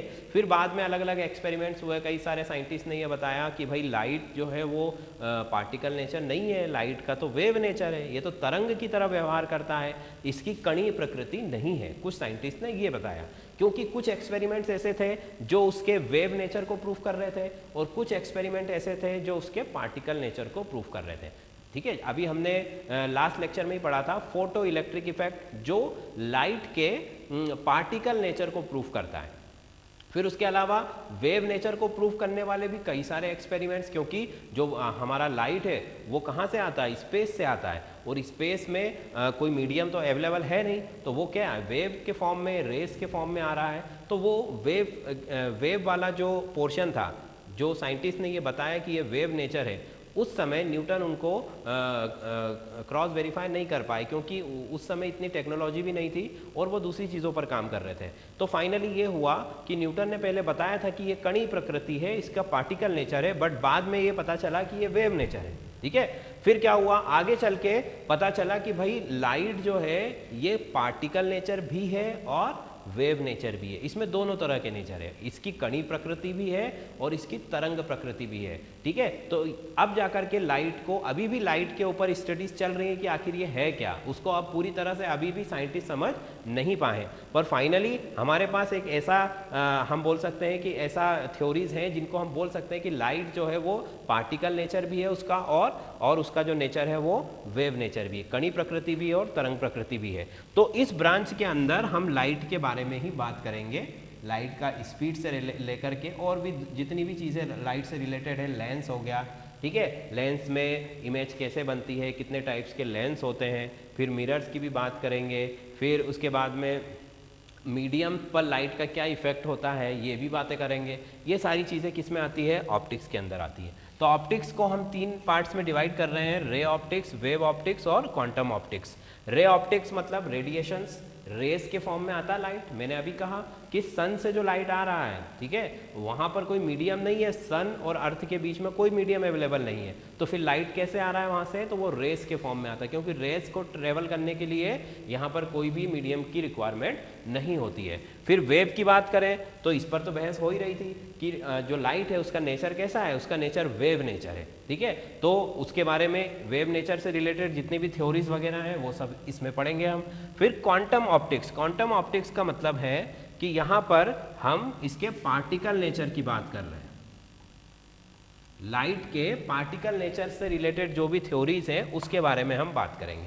ठीक है, क्वांटम का मतलब है एक तरह से आप मान सकते हो कि जो बिल्कुल छोटे मॉलिक्यूल्स के ऊपर जब हम बात कर रहे होते हैं, जैसे हमने कहा कि क्वांटम फिजिक्स, आइंस्टाइन जिसके फादर है, तो क्वांटम फिजिक्स मतलब क्या है, जिसमें हम एटम्स की बात करेंगे, हम न्यूक्लियस की बात करेंगे, या फिर हम सब एटॉमिक पार्टिकल्स के बारे में बात करेंगे, मीजॉन हो गया, लेप्टॉन हो गया, और भी इलेक्ट्रॉन, प्रोटॉन, न्यूट्रॉन, ये तो हम पता ही है। तो जब बहुत छोटे पार्टिकल्स जिनको हम आंखों से ना देख सकते हैं, ना वो जो एटम से भी छोटे हैं, उनके बारे में हम बात करते हैं, तो उसको क्वांटम ऑप्टिक्स बोला जाता है या पार्टिकल ऑप्टिक्स भी बोला जाता है। और ये जो ब्रांच है ये पार्टिकल नेचर को सपोर्ट करती है, या पार्टिकल नेचर से रिलेटेड जितनी भी थ्योरीज या जितने भी कॉन्सेप्ट है वो सब इसमें पढ़ेंगे। वेव नेचर इसमें पढ़ेंगे और रे वाला जो पोर्शन है वो हम इसमें पढ़ेंगे। तो ये हो गई ऑप्टिक्स। तो फिजिक्स की मेजर हमने 4 ब्रांचों के बारे में पढ़ा, ठीक है, 4 ब्रांचों में जो भी सब ब्रांचेस होती हैं उनके बारे में पढ़ा, और उनके अंदर थोड़ी हमने उनकी डेफिनेशन जानने की भी कोशिश। ठीक है, नेक्स्ट है हमारा फंडामेंटल फोर्स ऑफ नेचर। प्रकृति के जो मूलभूत बल होते हैं जिनके कारण प्रकृति चल रही है, उनके बारे में हम बात करेंगे। तो फंडामेंटल फोर्स जो है हमारा, उनकी डिस्कवरी, देखिए ग्रेविटी उसमें से एक है जिसकी डिस्कवरी न्यूटन ने करी दी थी, और डिस्कवरी हो चाहे ना हो, हमें पता हो चाहे ना हो, वो फोर्स हमारे ऊपर हमेशा से काम कर रहे हैं और आगे भी काम करते रहेंगे, और हो सकता है कि कोई नया फंडामेंटल फोर्स भी मिल जाए आने वाले समय में। तो फंडामेंटल फोर्स अभी तक की जो स्थिति है या अभी तक की जो स्टडीज़ हैं उनमें साइंटिस्ट ने हमें 4 फंडामेंटल फोर्स बताए हैं। पहला फंडामेंटल फोर्स जो है फंडामेंटल फोर्स जो है हमारा फंडामेंटल फोर्स मतलब मूलभूत बल, ठीक है, जो सब पर अप्लाई होते हैं, चाहे वो क्वांटम की बात करें, चाहे हम बड़े से बड़े ग्रह नक्षत्र की बात करें, ठीक है, छोटे से छोटा पार्टिकल हो, एटम या न्यूक्लियस जैसा, या फिर बड़े से बड़ा कोई स्टार हो, गैलेक्सी हो, सब पर ये अप्लाई होते हैं। ठीक है, फंडामेंटल फोर्स है। यूनिवर्स में रहने वाली हर चीज़, लिविंग नॉन लिविंग, सभी पर ये अप्लाई होते हैं, क्योंकि एटम तो सभी के अंदर होता है। ठीक है, तो मूलभूत बल जो है ये 4 है। इसमें से पहला है हमारा ग्रेविटी। ग्रेविटी मतलब गुरुत्वाकर्षण। गुरुत्वाकर्षण, ठीक है। दूसरा फोर्स जो है हमारा ग्रेविटी के बाद वही आता है electro magnetic force. Electromagnetic force मतलब विद्युत चुंबकीय बल। विद्युत चुंबकीय बल, ठीक है। फिर नेक्स्ट है हमारा weak nuclear force. Weak nuclear force. Weak nuclear force मतलब दुर्बल नाभिकीय बल। दुर्बल नाभिकीय बल, ठीक है। और last one is strong nuclear force. Strong nuclear force मतलब प्रबल नाभिकीय बल। ये 4 फोर्स हम पढ़ेंगे, ठीक है। ये चारों फंडामेंटल फोर्स है, मतलब छोटे से छोटा पार्टिकल हो या बड़े से बड़ा पार्टिकल हो, सब पर अप्लाई होते हैं। ग्रेविटी और इलेक्ट्रोमैग्नेटिक फोर्स ये तो हमने जनरली पढ़ ही रखा है छोटी क्लासेस में, और एक एक करके हम इन सब के बारे में पढ़ने वाले हैं। गुरुत्वाकर्षण, विद्युत चुंबकीय बल, दुर्बल नाभिकीय बल और प्रबल नाभिकीय बल, ठीक है। तो करें शुरू। तो ग्रेविटी, सबसे पहले हम बात करेंगे ग्रेविटी के बारे में। ग्रेविटी क्या होती है? हम सब ने पढ़ा है 9th या 10th क्लास में, और ये बताया किसने था हमें? न्यूटन ने बताया था कि ग्रेविटी का जो कॉन्सेप्ट है वो किसने दिया था? न्यूटन ने दिया था। न्यूटन ने ये देखा कि कोई भी ऑब्जेक्ट जब गिरता है तो वो हमेशा नीचे की तरफ ही गिरता है। पेड़ से फल टूटकर गिरा, जो सेब की कहानी है, जो सभी को हम सब जानते हैं, ठीक है। कुछ लोग उसे सच मानते भी है, कुछ नहीं भी मानते हैं। कुछ का कहना है कि भाई ये सब कुछ होने के बाद न्यूटन ने लोगों को समझाने के लिए बताया था, ठीक है। वो जो भी हो, बट वो सच्चाई है कि कोई भी ऑब्जेक्ट जब ऊपर से गिरता है तो वो नीचे ही आता है। कभी ना तो आसमान में वो लटका रहेगा, ना ऊपर की तरफ जाएगा, ठीक है, ना फिर वो साइड में कहीं भी जाएगा। अगर उस पर एक्सटर्नल फोर्स नहीं है तो वो कहाँ पर आएगा? नीचे की तरफ आएगा, ठीक है। अगर आप उस पर फोर्स से उसको फेंकते हो ऊपर, या एस्केप वेलोसिटी है उसके पास, तो वो फिर एस्केप कर जाएगा, वो अलग चीज़ है। बट अगर वो अपने आप उसको छोड़ा जाए तो वो कहाँ पर आएगा? नीचे की तरफ। छोटे से छोटा पार्टिकल हो या बड़े से बड़ा पार्टिकल हो, पहली चीज़ हो गई, ठीक है। दूसरा कि ग्रेविटी जो है वो हर किसी पर एक जैसा ही इफेक्ट करती है, ठीक है। और ये बातें हमको ये देखिए, जिसको मैं आपको एग्जांपल के थ्रू समझाता हूँ। मान लीजिए 1 किलो का कोई ऑब्जेक्ट है, कोई गोला है, और ये जो बॉल है हमारा, ये 5 kg का है, ठीक है। 1 kg 5 kg, मतलब एक छोटा सा आपने बॉल लिया या छोटा सा पत्थर लिया और एक बड़ा सा पत्थर ले लिया, बहुत बड़ा, ठीक है। अगर आप उन दोनों को सेम हाइट से नीचे गिराते हो, ठीक है, या बॉल तो छोड़िए, आप अगर एक कागज़ के टुकड़े को या एक भारी से पत्थर को भी सेम हाइट से गिराते हो, तो वो दोनों सेम टाइम में, एक जैसे टाइम में ही ज़मीन को टच करेंगे। मतलब ग्रेविटी का जो फोर्स है वो चाहे ऑब्जेक्ट भारी हो, हल्का हो, कैसा भी हो, सभी पर एक जैसा ही इफेक्ट करता है, ठीक है। ये बात अलग है कि अगर आप कागज़ को गिरा रहे हो तो उसके लिए आपको फिर वो वैक्यूम क्रिएट करना पड़ेगा वहाँ पर, क्योंकि कागज़ को गिरते समय हवा से वो क्या हो जाएगा, उसका जो मोशन है वो डिस्टर्ब हो जाएगा। तो ग्रेविटी का जो फोर्स है वो फंडामेंटल फोर्स है, और वो हर ऑब्जेक्ट पर अप्लाई भी होता है और एक जैसा अप्लाई होता है, ठीक है। गुरुत्वाकर्षण को अगर हम परिभाषा की बात करें तो गुरुत्वाकर्षण हम क्या बोल सकते हैं कि गुरुत्वाकर्षण मास के बीच में अट्रैक्शन का फोर्स है। It is the force of attraction between 2 मास। ऐसी कोई भी चीज जिसके पास मास है उसमें ग्रेविटी का फोर्स जरूर होगा, ठीक है। तो मैं यहां पर लिख देता हूं, ग्रेविटी की डेफिनेशन क्या लिख सकते हैं हम? It is the force of attraction, पहली चीज, force of attraction between mass, mass जो होता है, द्रव्यमान जो होता है, कोई भी दो ऑब्जेक्ट है, कोई भी दो पदार्थ है, उनके बीच में ग्रेविटी का फोर्स होता ही है, चाहे वो छोटे से एटम हो, चाहे वो बड़े से बड़ा प्लेनेट हो या सन हो या स्टार हो, कोई भी हो। हमें पता है कि सन और अर्थ के बीच में भी ग्रेविटी है, ठीक है, मून और अर्थ के बीच में भी ग्रेविटी है, ठीक है, और छोटे से छोटे पार्टिकल जो हैं, जैसे हमारा प्रोटॉन है, ठीक है, और दूसरा एटम है, उनके बीच में भी ग्रेविटी का फोर्स होता है। तो स्मॉल से स्मॉल या बिग से बिग कोई भी पार्टिकल हो, उसके बीच में ग्रेविटी का फोर्स होता ही होता है। तो it is the force of attraction between masses, पहली चीज़ हो गई। अब इसके बारे में एक और इंटरेस्टिंग बात है कि न्यूटन ने तो ये कह दिया कि भाई ये अट्रैक्शन का फोर्स है कि अर्थ जो है वो हर ऑब्जेक्ट को अपनी तरफ क्या कर रही है, अट्रैक्ट कर रही है।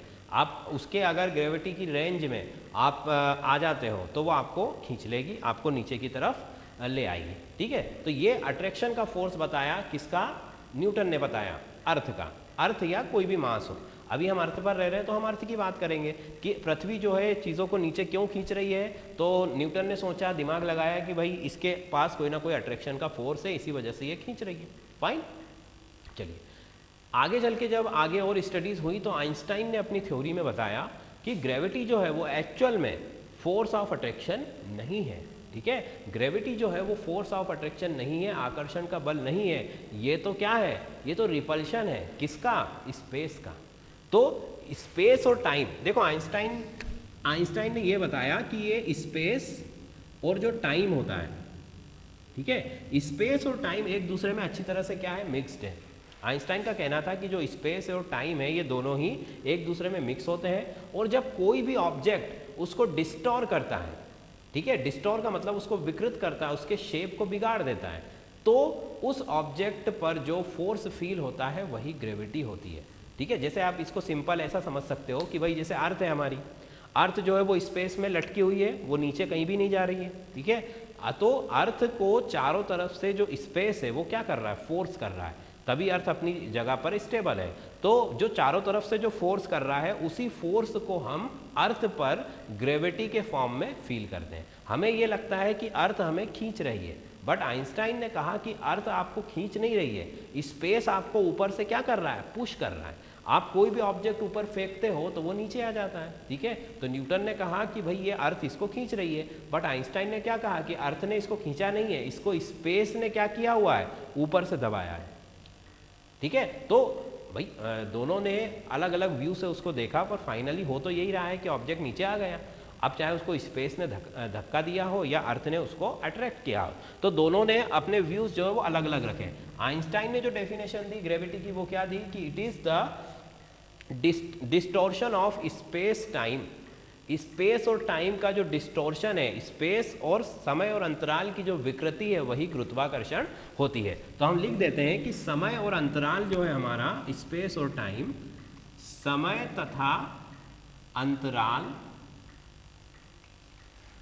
की विकृति को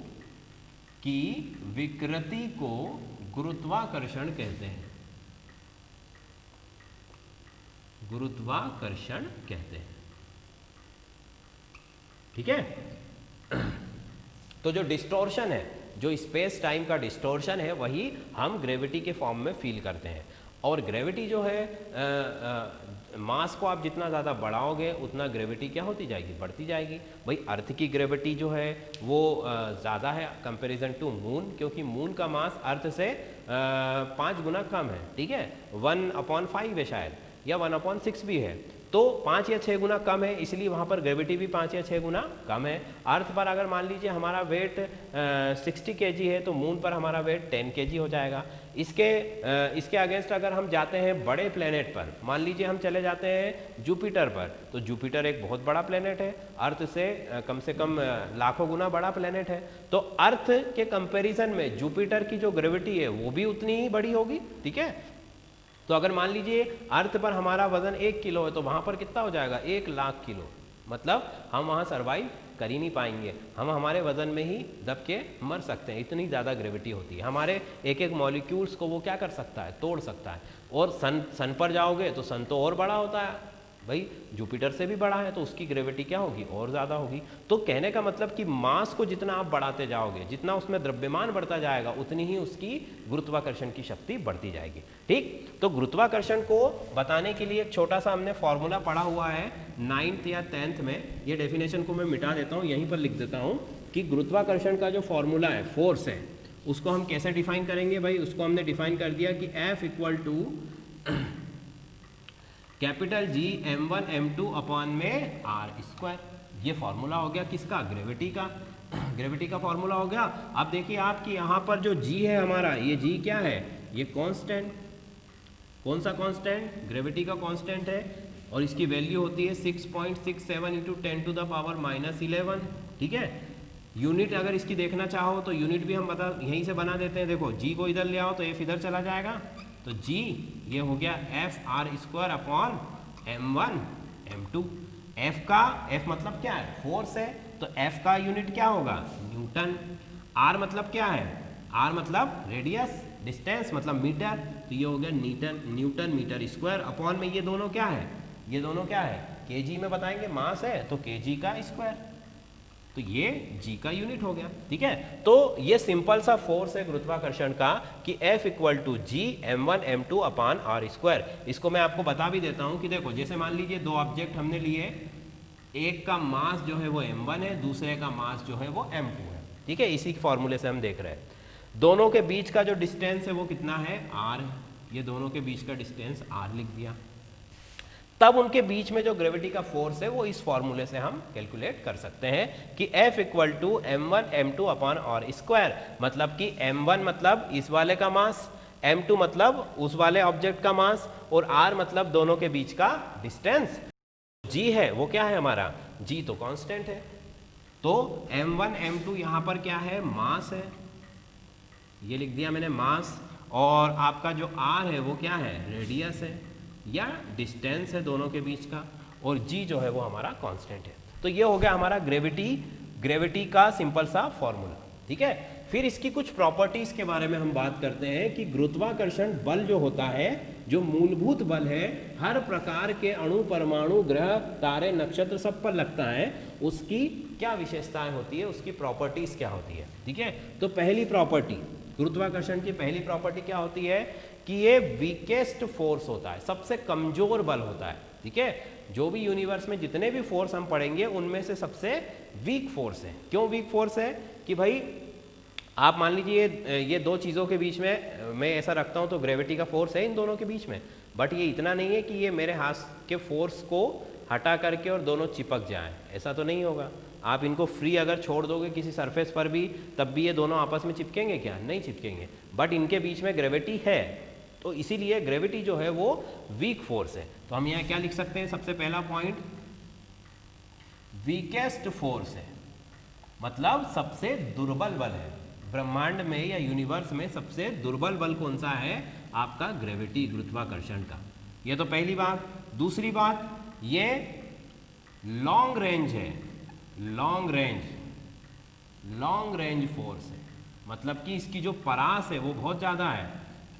परास का मतलब इसकी जो पहुंच है, जैसे आप देखा ना कि अर्थ तो हमारी यहाँ पर अर्थ से कई किलोमीटर ऊपर, 100, 200, 400 और भी बहुत ऊपर तक, इक्वेटर तक, ठीक है, अर्थ की ग्रेविटी होती है। मिशन मार्स जो मूवी थी उसके अंदर आपने देखा होगा ना कि जो मार्स के ऊपर वो आपका सैटेलाइट भेजने वाले थे, तो वो अर्थ के ग्रेविटेशनल फोर्स से जब तक बाहर नहीं निकले तब तक वो सैटेलाइट जो है वो मूव नहीं किया, उनका मतलब वहाँ तक नहीं पहुँच सकता था। तो मतलब अर्थ की ग्रेविटी आप सोचिए कहाँ तक है, और सन हमसे कितना दूर है, 15 करोड़ किलोमीटर, ठीक है, 15 करोड़। तो सन से लेकर के अर्थ तक इतनी दूरी होने के बाद भी सन की ग्रेविटी का असर हम पर होता है, मून की ग्रेविटी का असर हम पर होता है, जबकि वो भी हमसे कितना दूर है, 3 लाख किलोमीटर दूर है। तो मतलब ग्रेविटी जो है वो वीकेस्ट तो है, कमजोर तो है, परंतु क्या है, लॉन्ग रेंज है, उसकी रेंज बहुत ज्यादा है, वो दूर से भी पकड़ लेता है चीजों को, तो लॉन्ग रेंज फोर्स है। ठीक है, तीसरा ये सेंट्रल फोर्स है। सेंट्रल फोर्स का मतलब क्या है, केंद्रीय बल। केंद्रीय बल मतलब अभी हमने देखा था यहाँ पर कि दो ऑब्जेक्ट के बीच में हम स्टडी कर रहे थे, तो हमने उनके बीच का डिस्टेंस कहाँ से मेजर किया था, उनके सेंटर से।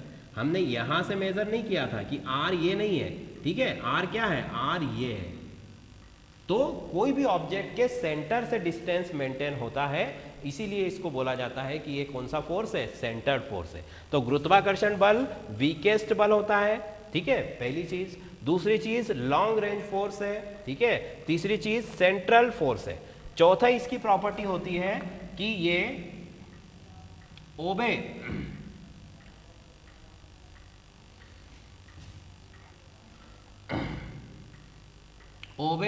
Inverse square law, inverse square law, मतलब कि ये इनवर्स स्क्वायर लॉ को फॉलो करता है या उसका पालन करता है। अभी हमने इसके फॉर्मूले में देखा था कि एफ जी m1 m2 अपान में क्या था, आर स्क्वायर। अगर हम m1 m2 को भी कांस्टेंट मान लेते हैं, मान लीजिए, तो ये फॉर्मूला क्या निकल जाएगा, 1 अपान आर स्क्वायर, मतलब कि इनवर्स में है ये, और दूसरी चीज क्या है, इसके ऊपर स्क्वायर है। तो जो फोर्स है वो किसके फॉलो कर रहा है, इनवर्स स्क्वायर रूल को फॉलो कर रहा है। फाइन। तो ये ग्रेविटी की हमारी कुछ जो हो गई प्रॉपर्टीज मैंने आपको बता दी। पहला फंडामेंटल फोर्स है हमारा, ठीक। अब दूसरा देखते हैं, चलिए। नेक्स्ट है हमारा विद्युत चुंबकीय बल या इलेक्ट्रोमैग्नेटिक फोर्स, ठीक है। अब ये क्या होता है, तो देखिए ये जो हमारा फोर्स है ये बेसिकली चार्ज के बीच में लग रहा है। जैसे मान लीजिए मैंने Q1 Q2 दो चार्ज ले लिया, ठीक है, ये रहा Q1 चार्ज है मेरा, ये Q2 चार्ज है। Q1 Q2 दो चार्ज है, इनके बीच में जो फोर्स है हमारा वो इलेक्ट्रोमैग्नेटिक फोर्स लगेगा। देखो मैंने अभी थोड़ी देर पहले ही बताया था कि जो अगर चार्ज है वो इस रेस्ट में है, मतलब रुका हुआ है, तो क्या होगा कि वो केवल इलेक्ट्रिक फील्ड बनाएगा। और अगर चार्ज जो है वो मोशन में है, वो चल रहा है, तो वो क्या बनाएगा, इलेक्ट्रिक फील्ड तो बनाएगा ही, साथ ही में मैग्नेटिक फील्ड भी बनाएगा, ठीक है। तो यहीं पर हमारा जो है इलेक्ट्रोमैग्नेटिक, इन दोनों को हम मिक्स करके बोलते हैं, क्योंकि जो मैग्नेटिज्म है वो इलेक्ट्रिसिटी से रिलेट कर रहा है और इलेक्ट्रिसिटी जो है वो मैग्नेटिज्म से रिलेट कर रही है। दोनों एक दूसरे से क्या है, जुड़े हुए हैं। इसीलिए इस फोर्स को भी हम बोलते हैं इलेक्ट्रोमैग्नेटिक फोर्स। तो दो चार्ज के बीच में फोर्स है Q1 Q2 मान लीजिए, ठीक है। इनके बीच का जो डिस्टेंस है मान लीजिए वो क्या है, R है। तो हम यहाँ पर इस फोर्स को कैसे शो कर सकते हैं कि F इक्वल टू के Q1 Q2 अपॉन में R स्क्वायर। सेम है ग्रेविटी के फॉर्मूले में, और इसमें केवल एक ही डिफरेंस है कि वहाँ पर हमने मास की बात की थी और कांस्टेंट कुछ और था, और यहाँ पर हम चार्ज की बात कर रहे हैं और यहाँ का कांस्टेंट अलग है। बाकी फॉर्मूला का जो बेस है वो सेम ही है। तो फोर्स, कौन सा force, electromagnetic force equal to K means charge, Q1 Q2 upon में R स्क्वायर। के का मतलब है यहाँ पर कांस्टेंट, के इक्वल टू कांस्टेंट, मतलब नियतांक है। के जो है हमारा क्या है, नियतांक। R डिस्टेंस है, डिस्टेंस बिटवीन चार्ज, चार्ज के बीच में जो डिस्टेंस है वो हमारा R है। और Q1 फर्स्ट चार्ज और Q2 क्या है हमारा, सेकेंड चार्ज है। ये हो गया, और F तो हमारा फोर्स है ही, ठीक है। तो ये सिंपल सा फॉर्मूला है हमारा इलेक्ट्रोमैग्नेटिक फोर्स के लिए। फाइन। अब इसकी प्रॉपर्टी की बात करो तो पहली प्रॉपर्टी हमने क्या दिख रही है, पहली प्रॉपर्टी कि ये जो फोर्स है हमारा ये सेंट्रल है। इसका भी मेजरमेंट हम कहाँ से ले रहे हैं, इसका भी मेजरमेंट हम 20 से ले रहे हैं, ठीक है।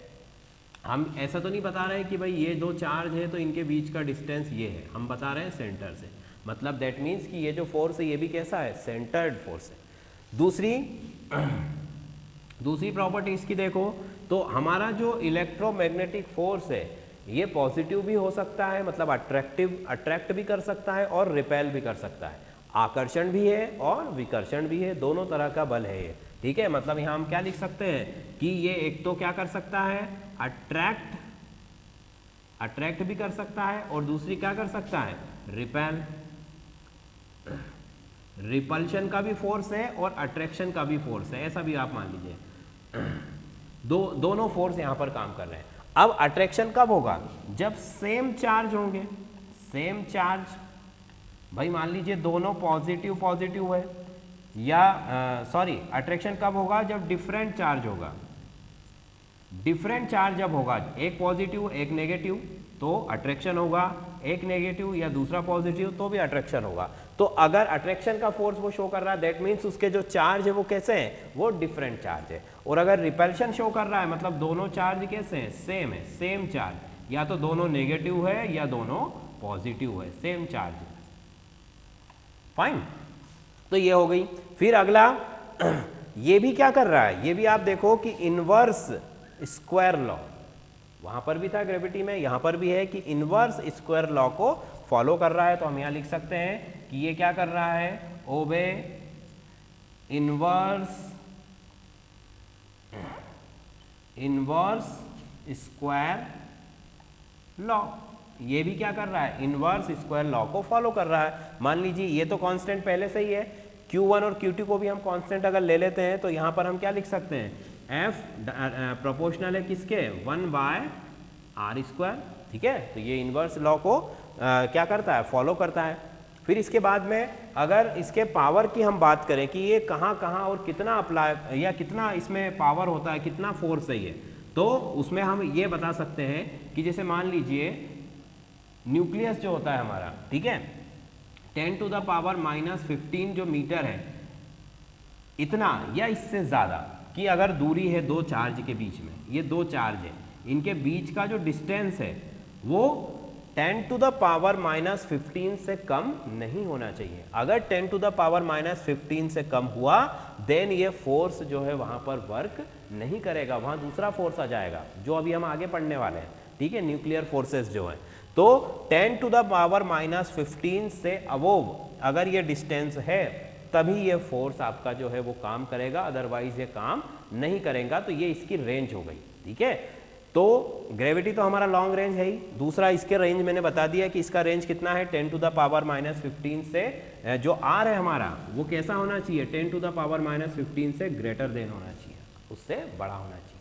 क्लियर, चलो तो नेक्स्ट फिर हमारा अगला जो फोर्स है वो वीक न्यूक्लियर फोर्स। ये लिखा मैंने वीक न्यूक्लियर फोर्स, मतलब दुर्बल नाभिकीय बल। देखो अब नाभिक का जब नाम आ जाता है तो नाभिक क्या होता है, ये हमारा एटम है, इस एटम के अंदर ये उसका नाभिक है जिसमें प्रोटॉन और न्यूट्रॉन होते हैं और बाहर ये इलेक्ट्रॉन होते हैं। यही पढ़ रहे हैं हम इतने दिन से। ठीक है, तो ये न्यूक्लियर, अब नाभिकीय फोर्स इसको या न्यूक्लियर फोर्स ये क्या होता है, कैसे काम करता है वो देखो तो वीक न्यूक्लियर फोर्स जो है, सबसे पहली चीज तो कि अगर हम बात करें न्यूक्लियर, तो न्यूक्लियर में दो तरह के फिनोमिना होते हैं। ठीक है, न्यूक्लियस जो होता है हमारा उसमें दो तरह के फिनोमिना है, एक होता है फिजन, ठीक है, और एक होता है फ्यूजन। मतलब फ्यूजन का मतलब होता है जुड़ना या ऐड होना, और फिजन का मतलब होता है टूटना। भाई जब दो नाभिक या कोई भी एक नाभिक टूटता है, ठीक है, जैसे हमने न्यूक्लियर रिएक्टर में हम देख सकते हैं कि न्यूक्लियर रिएक्टर में यूरेनियम या किसी रेडियो एक्टिव सब्सटेंस को तोड़ा जाता है, तो वहां पर फिजन होता है, मतलब टूटता है वो। क्लियर, और फ्यूजन का मतलब कि जब दो एटम के जो न्यूक्लियस है वो आपस में अटैच हो जाते हैं, जैसे हाइड्रोजन का एक न्यूक्लियस दूसरे हाइड्रोजन के न्यूक्लियस से जब अटैच होता है तो फ्यूजन रिएक्शन होती है और क्या बनता है, हीलियम बनता है। हम सबको पता है कि सन जो है हमारा, वहां पर यही रिएक्शन होती है और इसमें अपार ऊर्जा निकलती है। सूर्य की ऊर्जा कैसी है, इनफाइनाइट है, तो वहां पर कौन सी रिएक्शन हो रही है, दो हाइड्रोजन के एटम आपस में मिलकर क्या बना रहे हैं, हीलियम का एटम बना रहे हैं, और इसी को बोला जाता है फिजन। तो दो न्यूक्लियस का जुड़ना मतलब फिजन, और फिजन का मतलब है टूटना। जब हम किसी रेडियो एक्टिव सब्सटेंस, मान लीजिए यूरेनियम है, इसके ऊपर आपने जो लो न्यूट्रॉन्स होते हैं उनकी जब हम बौछार करते हैं तो ये टूटने लगता है, और ये टूट कर क्या करता है, ये तीन तरह का रेडिएशन देता है, अल्फा, बीटा और गामा। ठीक है, अल्फा, बीटा और गामा, ये तीन रेडिएशन देता है। अल्फा मतलब पॉजिटिव है, ये हीलियम का न्यूक्लियस होता है, बीटा मतलब नेगेटिव है, ये इलेक्ट्रॉन होता है, और गामा तो केवल क्या है, एनर्जी है। तो अब हम इसको यहां पर मैं क्यों बता रहा हूं, क्योंकि जो वीक न्यूक्लियर फोर्स है, ठीक है, इसकी जो डिस्कवरी हुई थी वो कब हुई थी, बीटा मॉलिक्यूल्स की स्टडी के दौरान। जब बीटा कणों का अध्ययन किया जा रहा था या रेडियो एक्टिविटी का अध्ययन किया जा रहा था, उसी में बीटा कण भी बनते हैं। उसी समय इस फोर्स के बारे में पता चला कि भाई ऐसा भी कोई फोर्स होता है, ठीक है, अदरवाइज तो पता चला ही नहीं था तब तक। तो यहाँ पर हमने कहा कि भाई जो रेडियो एक्टिव सब्सटेंस है जब वो टूटता है तो 3 तरह के आपके रेडिएशन देता है, उसमें से बीटा रेडिएशन की जो स्टडी हो रही थी उस समय हमें इस फोर्स के बारे में पता चला था। अब ये होता क्या है, मतलब ये किन के बीच में लगता है? भाई ग्रेविटी तो हमने बता दी कि 2 मास के बीच में लगेगा, इलेक्ट्रोमैग्नेटिक बता दिया कि चार्ज के बीच में लगेगा। तो ये जो हमारा फोर्स है ये सब एटॉमिक पार्टिकल्स के बीच में लगता है, ठीक है। सब एटॉमिक पार्टिकल हमें पता है, प्रोटॉन है, इलेक्ट्रॉन है, न्यूट्रॉन है, ये 3 ही पता है, बट इसके अलावा भी बहुत सारे पार्टिकल्स होते हैं, ठीक है। मीजॉन्स होते हैं, लेप्टॉन्स होते हैं, ठीक है। तो मीजॉन और लेप्टॉन ये नए आपको सुनने में अभी आपने नया नया सुना होगा, बट ऐसे कई सारे पार्टिकल्स की अब डिस्कवरी हो चुकी है। तो ये जो फोर्स है ये किन किन के बीच में लगता है? लेप्टॉन एंड लेप्टॉन, 2 लेप्टॉन्स के बीच में। ये भी इलेक्ट्रॉन, प्रोटॉन, न्यूट्रॉन की तरह ही सब एटॉमिक पार्टिकल है जो एटम के अंदर पाए जाते हैं, ठीक है, इतना आप समझ लीजिए। तो इन दोनों के बीच में लगेगा, या फिर लेप्टॉन या मीजॉन, इन दोनों के बीच में। फाइन। तो ये जो हमारा वीक न्यूक्लियर फोर्स है ये इन दोनों के बीच में लग रहा है, और या फिर लेप्टॉन और मीजॉन के बीच में लग रहा है, जो कि क्या है? सब एटॉमिक पार्टिकल, मतलब परमाणु के अंदर पाए जाने वाले बहुत सारे कणों में से एक कण है, ठीक है। और भी बहुत से कण होते हैं परमाणु के अंदर, क्योंकि अब तो डिटेल में स्टडी चल रही है, तो यहाँ पर हमें ऐसे ऐसे कणों के बारे में भी अब पता चला है जिनके बारे में हम पहले सोचते भी नहीं थे, ठीक है। चलिए अब इस फोर्स की अगर हम प्रॉपर्टीज के बारे में बात करें तो इसकी प्रॉपर्टी कैसी होती है? पहली प्रॉपर्टी ये शॉर्ट रेंज है, शॉर्ट रेंज, ठीक है, मतलब इसकी जो रेंज है बहुत छोटी है। जब 2 पार्टिकल्स आपस में बिल्कुल पास में आ जाएंगे तभी ये फोर्स काम करेगा, अदरवाइज काम नहीं करेगा, ठीक है, शॉर्ट रेंज है। फिर दूसरा नॉट सेंटर्ड, मतलब ये केंद्रीय नहीं है। इसमें जैसे ग्रेविटी में हम डिस्टेंस यहां से मेजर कर रहे थे सेंटर से, ठीक है, बट इसमें ऐसा नहीं है। इसमें हम डिस्टेंस कहां से मेजर करेंगे? इसमें डिस्टेंस यहां से मेजर होती है, मतलब 2 पार्टिकल्स ये ऐसे आपस में चिपक गए, ठीक है, इस तरह से। तो ये सेंटर्ड नहीं है, ठीक। तीसरी बात कि ये जो फोर्स होता है हमारा ये ग्रेविटी से 10 to the power 25 time strong होता है, ठीक है। मतलब ग्रेविटी की तुलना में, गुरुत्वाकर्षण की तुलना में 10 की घात 25 के अनुपात से ये स्ट्रांग होता है। ग्रेविटी तो वीकेस्ट फोर्स है, बट ये उसकी तुलना में 10 की घात 25 के अनुपात में उससे स्ट्रांग होता है। फाइन, ये हमारा वीक न्यूक्लियर फोर्स है, शॉर्ट रेंज है, इसमें सेंटर्ड का कोई रोल नहीं है, और लगता किसके बीच में है वो भी मैंने आपको बता दिया है, और साथ ही में ग्रेविटी से ये कितना स्ट्रांग होता है ये भी हमने देख लिया, ठीक। फिर हमारा जो लास्ट फोर्स है वो है strong nuclear force. Fundamental force में लास्ट फोर्स जो है हमारा क्या है? Strong nuclear force. अब देखो ये स्ट्रांग न्यूक्लियर फोर्स क्या है, हमें पता है कि ये रहा हमारा एटम और ये रहा उसका न्यूक्लियस। न्यूक्लियस के अंदर क्या है? प्रोटॉन है बहुत सारे, ठीक है, ये इस तरह से प्रोटॉन्स है और साथ में न्यूट्रॉन्स भी हैं। फाइन, मान लीजिए मैं किसी भी एक एटम का एग्जांपल ले लेता हूं, मैंने ले लिया सोडियम। सोडियम का एटॉमिक नंबर 11, मतलब उसमें कितने प्रोटॉन है? 11। सबके सब प्रोटॉन कैसे होते हैं? पॉजिटिव चार्ज होते हैं। और अभी तो हम बोल रहे थे कि भाई पॉजिटिव चार्ज जो है वो तो रिपेल करेगा एक दूसरे को, तो ये फिर सारे के सारे प्रोटॉन एक जगह कैसे रुके हुए हैं? इनको तो क्या होना चाहिए, इनको तो दूर हट जाना चाहिए था। भाई ये भी पॉजिटिव, ये भी पॉजिटिव, सारे ही पॉजिटिव चार्ज का यहाँ तो बंच बना हुआ है। न्यूक्लियस के अंदर पॉजिटिव चार्ज है हमने कहा, और पॉजिटिव चार्ज तो रिपेल करता है एक दूसरे को, ठीक है। तो ऐसा कौन सा फोर्स है जो उस पॉजिटिव चार्ज के रिपल्शन को अवॉइड करके इन सबको स्ट्रांगली बाइंड किए हुए है? तो that is strong nuclear force, ठीक है। इसकी डिस्कवरी इसी को देखते हुए हुई है कि भाई ऐसा कौन सा फोर्स है जो सारे के सारे प्रोटॉन्स को आपस में, न्यूट्रॉन्स को आपस में जोड़े रख रहा है, उस फोर्स को बोला गया स्ट्रांग न्यूक्लियर फोर्स, ठीक है। और वैसे भी हमको पता है कि जो इलेक्ट्रोमैग्नेटिक फोर्स है वो तो एक रेंज में ही काम करता है, कि 10 टू द पावर -15, तो न्यूक्लियस का जो आपका साइज है वो उसके अंदर नहीं आता है, तो वैसे भी वो वहाँ काम नहीं करेगा। बट उसके बाद भी यहाँ पर इन सभी को बाइंड करके रखता है, वो फोर्स कौन सा होता है? हमारा स्ट्रॉन्ग न्यूक्लियर फोर्स। ठीक है, स्ट्रॉन्ग न्यूक्लियर फोर्स जो है strongest force of the universe. हमारे ब्रह्मांड में सबसे ज़्यादा जो स्ट्रॉन्ग फोर्स होता है वो कौन सा होता है? यही वाला फोर्स होता है। तो इसकी प्रॉपर्टी में हम सबसे पहले क्या लिख सकते हैं? देखो इसमें एक और चीज़ है कि जैसे इसको समझाने के लिए कई सारी थ्योरीज आई थी, तो हम थोड़ी सी उसकी बात करते हैं कि मीजॉन थ्योरी, मीजॉन जो पार्टिकल्स होता है, कुछ साइंटिस्ट ने कहा कि भाई जो प्रोटॉन है न्यूक्लियस के अंदर वो न्यूट्रॉन में चेंज हो जाता है या होते रहता है, और न्यूट्रॉन जो है वो प्रोटॉन में चेंज हो जाता है।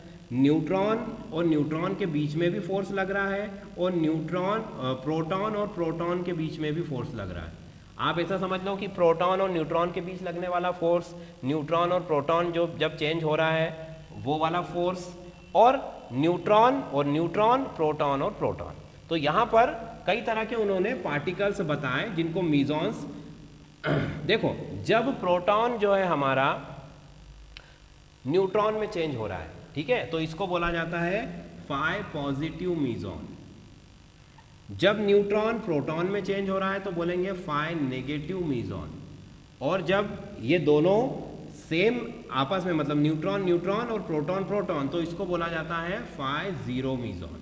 ये 3 तरह के मीजॉन पार्टिकल्स होते हैं, और साइंटिस्ट का मानना है कि यही मीजॉन पार्टिकल्स जिनकी वजह से जो प्रोटॉन्स हैं, जो न्यूक्लियस है वो अच्छे से बाइंड होता है। ठीक है, मतलब ये जो पार्टिकल्स हैं, जो हमारा स्ट्रॉन्ग न्यूक्लियर फोर्स है, वो फोर्स इन्हीं पार्टिकल्स की वजह से होता है। ठीक है, तो ये थोड़ी सी हमने बात कर ली। अब इसकी प्रॉपर्टी में हमने पहली प्रॉपर्टी लिख दी कि पहली प्रॉपर्टी क्या है कि स्ट्रॉन्गेस्ट फोर्स है। स्ट्रॉन्ग न्यूक्लियर फोर्स क्या है? स्ट्रॉन्गेस्ट फोर्स है, मतलब सबसे प्रबलतम बल है, प्रबलतम बल। फाइन। दूसरी इसकी क्वालिटी क्या है कि ये भी शॉर्ट रेंज है। भाई न्यूक्लियस कितना सा होता है, ठीक है, सबको पता है कि न्यूक्लियस तो बहुत ही छोटा है, तो ये शॉर्ट रेंज है। आप अगर लॉन्ग रेंज में जाओगे तो ये काम नहीं करेगा। स्ट्रॉन्ग है बट कैसा है? शॉर्ट रेंज है। फिर स्ट्रॉन्गेस्ट फोर्स है, शॉर्ट रेंज है। इसके बाद में ये भी सेंटर्ड नहीं है, नॉट सेंटर्ड, मतलब इसका भी जो मेजरमेंट है वो सेंटर से इसका कोई लेना देना नहीं है। ठीक, और उसके बाद में किनके बीच में लगता है? प्रोटॉन्स, न्यूट्रॉन्स और मीजॉन्स वगैरह, इन जो न्यूक्लियस के अंदर जो पार्टिकल्स हैं उनके बीच में ये लगता है। तो ये स्ट्रॉन्गेस्ट फोर्स है। फाइन, तो ये चारों फंडामेंटल फोर्स हमने देख लिए। इंट्रोडक्शन ऑफ आपका फिजिक्स देख लिया, ब्रांचेस ऑफ फिजिक्स। ये हमारा जो फिजिक्स का फर्स्ट चैप्टर है वो यहाँ पर कंप्लीट।